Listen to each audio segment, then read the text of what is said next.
it's Jesus, and then it's Jesus Christ, and then after the resurrection, it's Christ. There's 3 stages. Those are so deep spiritual truths that when you come to painting it, you can't paint it, you know. You paint something very, you can't really describe that.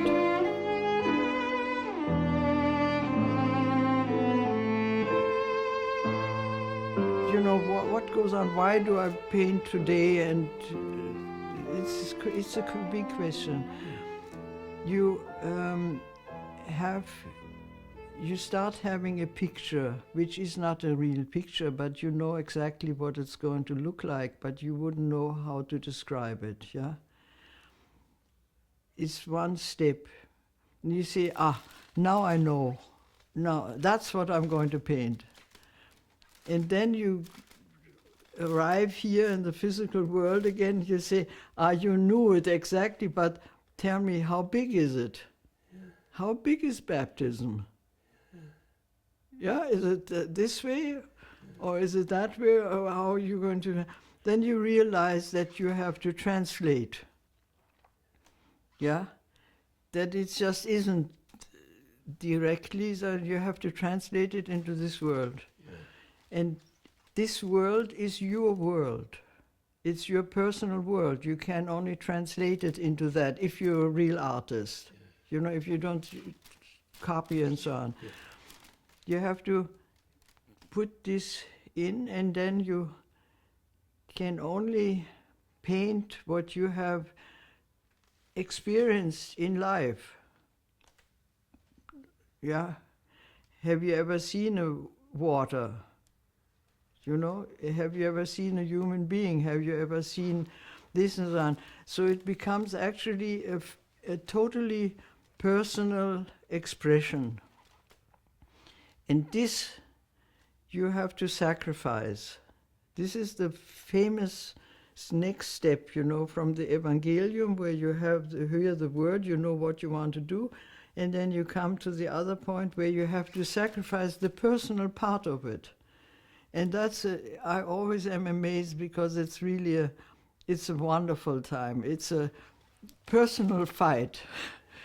Take off this corn, that doesn't belong there. You have to take it off. That's my best part.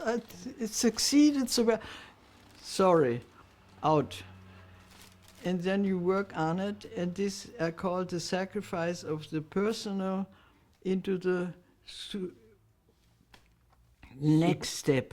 You find a word for it. Yeah? Yeah? Yeah. And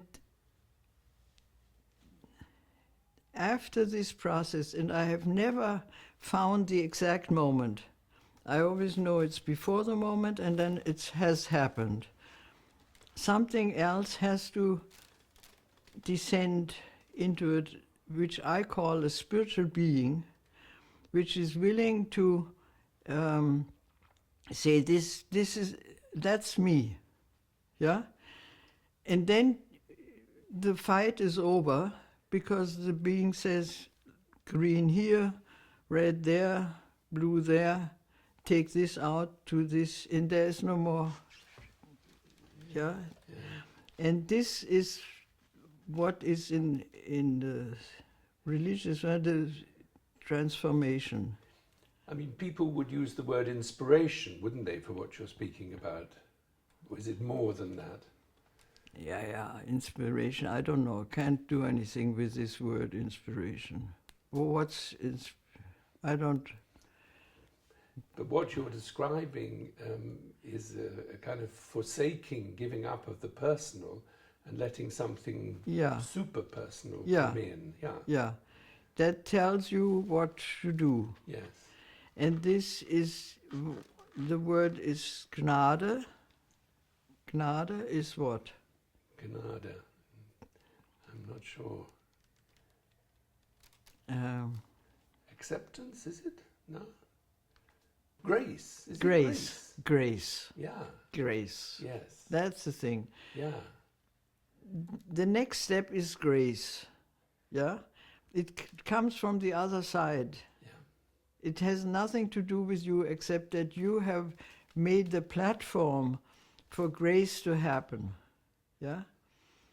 And the next step is the communion, that the person who sees the picture goes without knowing back to the origin where you said, I know exactly what I want to paint, but I don't know if it's that large or that's not. To this stage, if he makes that, then it's complete, and then it's a painting. Yeah. And that can take 5 years, it can take a year. Yeah. Usually it doesn't take, it's about half a year at least. Yeah. When you think it's finished, and then you, next day you look and you say, you finished what? Starting, you know. So I don't know if I made this clear. It's a process which is a given process. It's not you don't make it. You can't have step 3 before step 1 and so on. And now, in the last couple of years, I have the problem that I meet lots of people who say, oh, I love that painting, but tell me, what is it all about? I say, well, it's baptizing. Yeah, who? Who was baptized? I say, yeah, you and Jordan. Then you realize that there is zero. They have no idea. They never learned. There's a generation now of 30-year, 40-year-old people who have never heard of the... If you ask them who's Mary, you get the strangest answers. Yeah. And that's gave me the feeling, yeah, well, what am I painting something that people don't associate, they don't know about it. You have to go a step further. You have to paint something which is your experience with this subject. Yeah? And then the beholder, is this word? You're the person looking at the picture. Looking at the picture, if it's a good painting, will go through the emotion and will experience something which is not detailed. It's not this or that or the other thing, but it is a spiritual event. Yeah? And so I don't paint transfiguration is the word, transfiguration, by showing the 2 disciples lying on the ground and so on. But as I have over there, I just leave all this out and try to, through the mood of the painting, and a few things like there was a hill, and there was a cloud where God spoke out of, but very discreet, so to speak. And I think that is a good way for nowadays, because you leave people free then. And the other thing, well, that's what I've been trying the last years. So that you can look at the painting and say, that's a nice landscape. But there's the possibility to see more into it. And if you live with the paintings, something happens in you. Secret. Because the person then looking at the painting, as I understand it, then will perhaps connect or start to connect with the vision behind it, your original concept. And go a little further, it won't, because I'm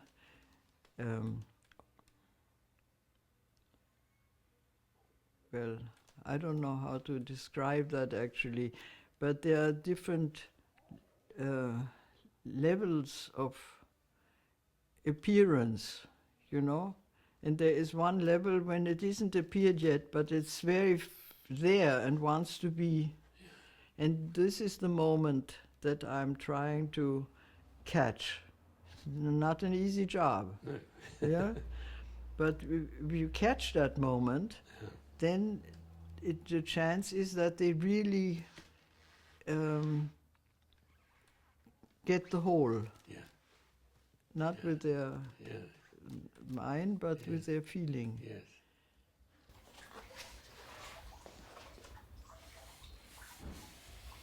When I first started to paint with 22 or 23 in America, my primitive paintings, which sold 1 million copies, you know, that is something else. I did that because I was married to an artist who never sold anything, and it's got it made me nervous, you know, and I kept saying, why don't you do it like this? And he said, well, you do it like that. So I did it like that. It was successful. Yeah. So that was a different life, yeah.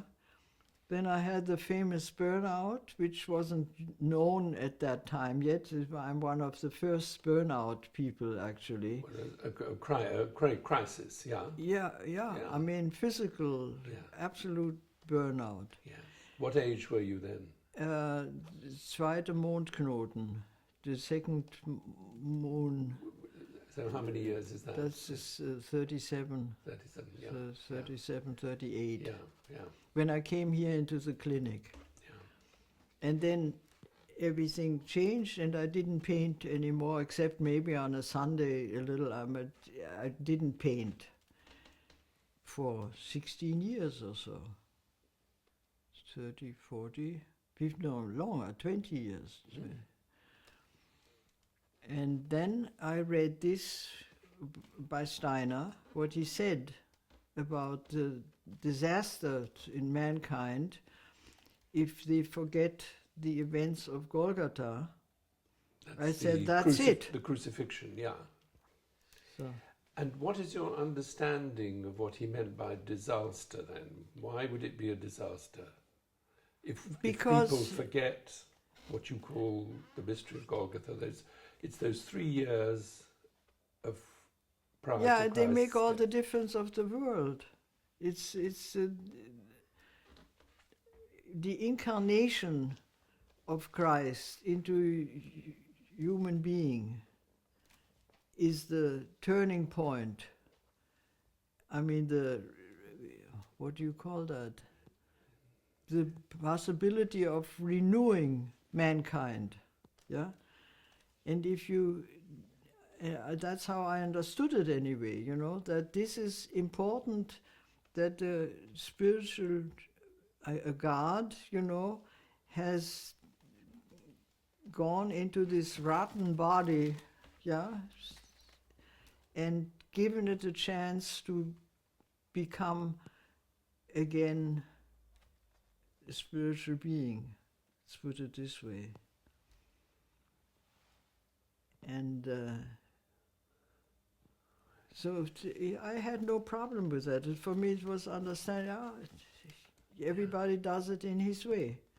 Yeah. And I'm a painter, so I have to paint that. Yeah.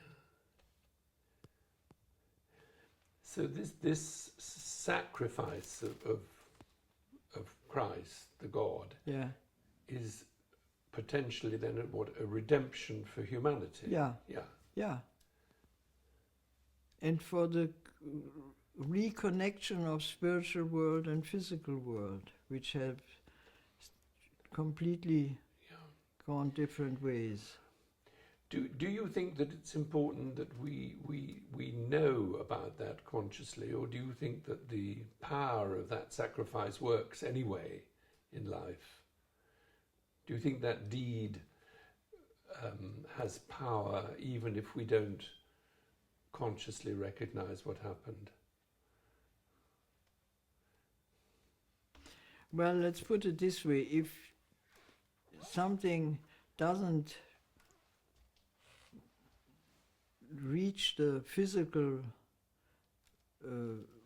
world, then it doesn't do anything. I mean, there's lots of going on in the spiritual world the whole time, you know, and if it doesn't find a place, then it loses its value. It doesn't lose its value for the spiritual world, but for us. That does that answer? Yes. So your contribution to that is through paint. Yeah. Somebody else writes, somebody else teaches, somebody else just changes his life. And the important thing is to be aware of that this happened. Jesus Christ has to keep in the memory of people. And what I said before, that people don't even know anymore about this and that, you can see what he meant. That it's really a knowledge that is being lost. There are many people in our, which isn't thinkable in my generation. You went through school, if you went to school, you went through the New Testament and your Old Testament and so on, that would belong to your regular education, was one of the main things. Now it's not anymore. But I think in many people's minds, Jesus was, you know, a wonderful human being, and that's it. Yeah. Yeah? Yeah, and so why should I concern myself with him? Yeah, I mean, he's... basically, you know, I mean... Well, I mean, you know, I think for many people, he's an example of what ideally we should be as human beings. Yeah, yeah. A good, unselfish human being. Good man. Yeah. But Steiner is going much deeper than that. Yeah, of course. Because there is this, what he calls, you know, the Christ element. Yeah, yeah. What do you think is the greatest threat to Steiner's legacy, then? That one makes a Mickey Mouse out of him, that everybody can understand. You know, this anthroposophy without effort. Yeah? They would like to actually give it to you in a pill. That's the next step. A pill. A pill. Yeah. And they have a CD, and they have all kinds of things, and it still doesn't there are not enough anthroposophists, so now I think they're working on a pill that when you take it, then, haha, I'm an anthroposophist now. Yeah. And that, da halte ich nicht viel von. I don't think that's the way. So is my film in danger of being a pill? No. I hope not.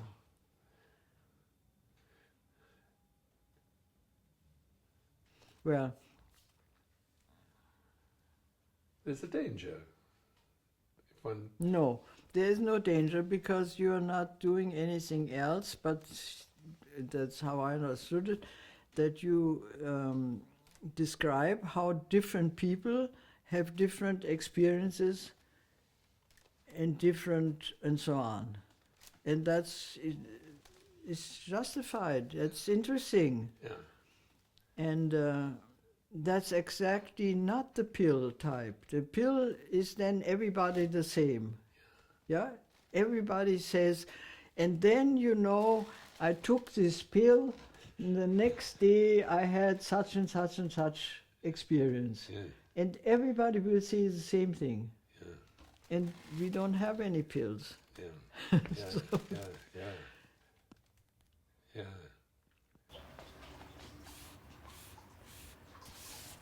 Now, one thing is also, I think, interesting. Steiner did this statue of Christ. That is Steiner's Christ. Yeah, it's nobody else's Christ. And if you see a painting that looks like that, you know that's not it. This is the interesting thing. It is very personal. And each one is different. And should be. And should be. I saw once an exhibition in America where they had collected Christ paintings from children, dilettantes, artists, all over the world, African, Indian, and so on. And this was very interesting to see the ones that were it, yeah, and the one that were a copy of somebody else's it.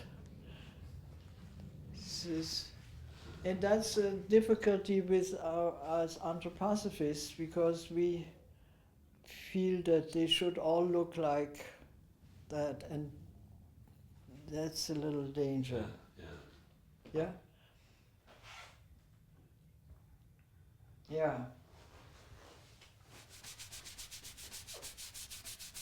You taught yourself to paint, didn't you? You didn't go to an art school? Or... No. That saved me. No, it really, because I didn't have this time where you get rid of what you learned in school. Yeah, to become an artist. Yes, you had nothing to get rid of. Yeah, exactly. So I could just, and I just started. Yeah. Ninetta, the film we're making, I'm calling The Challenge of Rudolf Steiner. Mm-hmm. And what would you understand by this word challenge? What do you think is the challenge in relation to his life and his legacy? Well, challenge is if you would tell a 6-year-old all the things he's going to do when he's 21-year-old. Yeah? And then you think of what goes on in him. And that's what I feel like what Steiner said, actually. He's talking about, how we're going to be at a certain time, far away from now. And you can try.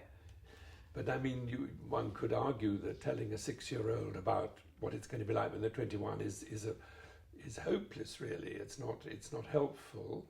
But I presume you think that Steiner's indications about our potentiality are helpful, however remote they might seem to be. Yeah, it depends on from what point of view you look at it. I mean, you can look at anthroposophy and get very depressed. Yeah? And you say, my God, that's going to take 10 incarnations to even understand that. Yes. Yeah. Let alone become it. Yes. Yeah. And it is otherwise you can reach Steiner and you say, well, at least I have the feeling I'm on the way. We're grateful for that. Yeah, could be somewhere where I never heard of Steiner and never... But I don't know if this answers your question. You wanted to hear something else. No.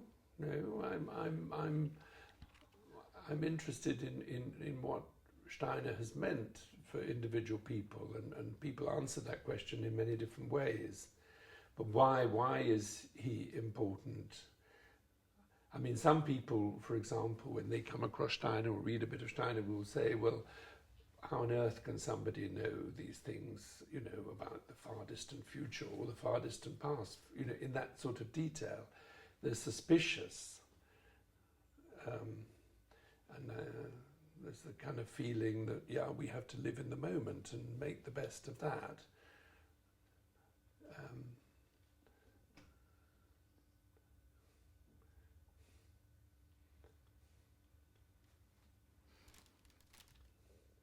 Ask again. Well,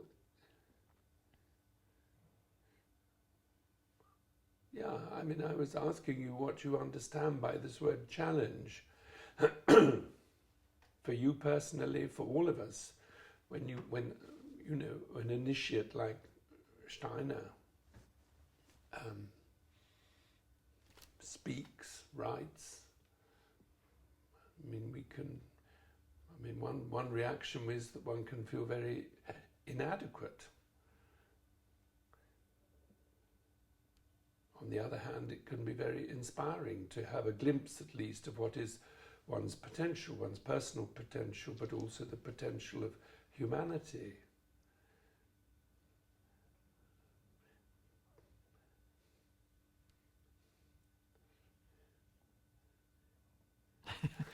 I'm answering the question, which is no good, is it? Yeah. No, I'm thinking about it. This is the Yeah. first time I heard this question. So how am I going to answer it now? It takes me a month at least to think about it. I'll come back in a month. Yeah. Well, I think many things they are just the way they are, and there's no use my thinking about them because I can't change them. I don't even want to change them. They are just like they are. So if I meet anthroposophy when I'm 21, I just meet it. Why? That's something else. I don't know why. It's useless to think about why. You know, I'm just confronted with this. It belongs to my life. If that has to do with the previous life or life between death and rebirth and so on, I don't know. I just know that I heard the first lecture by Bühler, Walter Bühler, when I was 21 or so, right after the war in Wiesbaden, and he was describing how brilliant the animals are compared to us. Just imagine yourself trying to jump from one tree to the other like a squirrel. Yeah. You know, and you suddenly feel that you are just totally incapable of doing anything, and you made many sentences. I said, that's good. Whatever they do, they are on the right way. I can understand that. And ever since then, I have been knowing anthroposophists, you know, and I lived in Spring Valley for years and met many people, and I always had the feeling, it's my way of looking at the world. I have no difficulty with it. Yeah.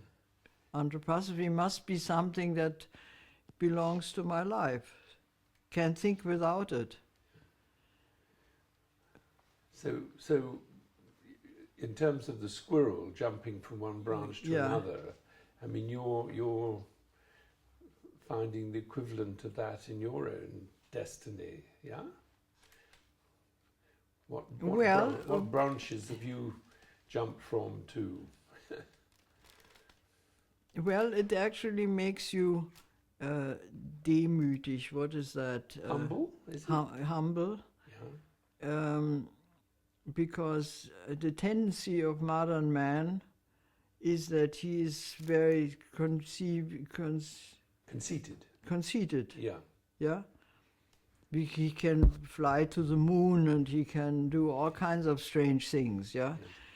But he can't jump from one tree to the other like a little squirrel like that. Yes. So that always, well, my whole life has actually been always looking at the squirrel and saying, my God, how he does that, marvelous. So you feel humble. Yeah. Yeah. I can't even jump like a squirrel. But we're not meant to jump like squirrels, are we?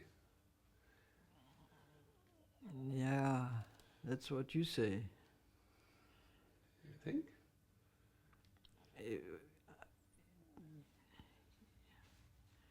If you're not supposed to do that, it is because you're supposed to transform it into something else.